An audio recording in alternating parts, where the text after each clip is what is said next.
বিশ্বনাথৰ বিহালীত বাঘৰ আক্ৰমণত নিহত হ'ল মহম্মদ হুছেইন। বানৰ মাজতে বিহালীৰ ৰাংচালি দলনিত বাঘৰ আতংক এতিয়াও অব্যাহত আছে। কাজিৰঙাৰ ষষ্ঠ সংযোজনৰ পৰা ওলাই অহা বাঘটোৱে এজন লোকক আক্ৰমণ কৰি নিহত কৰাৰ সন্দেহ কৰা হৈছে।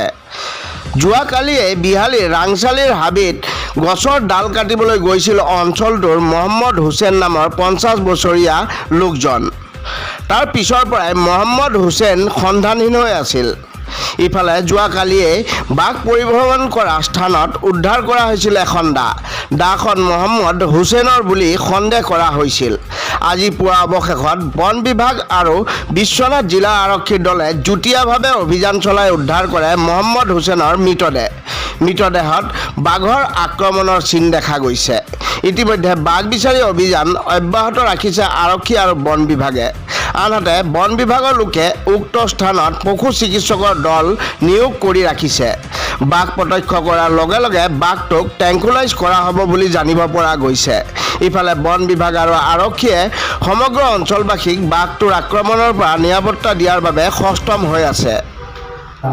কালি খবৰটো পোৱাৰ পিছতে আমাৰ বৰগাঁও আৰু আমাৰ বিষ্ণুপুৰ দুজনৰ ষ্টাফ আহি পিনে আমি চাইছিলোঁ কালি জেগাখিনি ভালদৰে চোৱা চিতা কৰাটো, কিন্তু কালি তেনেদৰে একো সম্ভৱ পোৱা নগ'ল। দুজন মানুহ পৰাইছে বুলি কৈছিলে। তাৰপিছত আজি আমি ৰাতিপুৱা আমাৰ এডিশ্যনেল এছপিচাৰ আমাৰ DFO টেৰিটৰিয়েল ৱাইল্ড লাইফ সকলো আহিলে। ছাৰহঁতৰ লগত আমিও আহি পিনি যেতিয়া জেগাখিনি ভালদৰে চোৱা চিতা কৰোঁ, তেতিয়া এজন মানে গাঁৱৰ মানুহে খবৰ দিছে যে এজন মানুহ যোন ঢেকেৰা নেদি বুলি কয় তাত পৰি থকা বুলি দেখা পোৱা বুলি আমাক খবৰ দিলে। তাৰপিছত আমি স্থানত গৈ পিনি পালোঁ।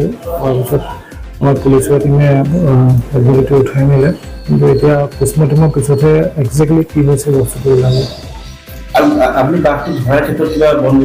হয় হয়, এতিয়া আমাৰ কেছবিলাক আমি বিশ্বনাথ ৱাইল্ড দুজনৰ পৰা আনি পিনি কেছ কৰিম।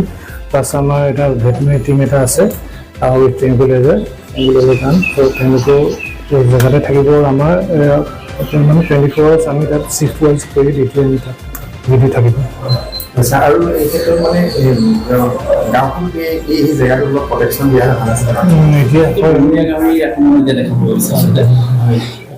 বানপানীৰ সময়ত ধৰক সকলো ফালে জীৱ জন্তু ওলাই থাকে, গতিকে চবফালে ধ্যান দিবলৈ অলপ দিগদাৰ হয়। হ'লেও আমি যিমানখিনি পাৰোঁ আমি চেষ্টা কৰি আছোঁ।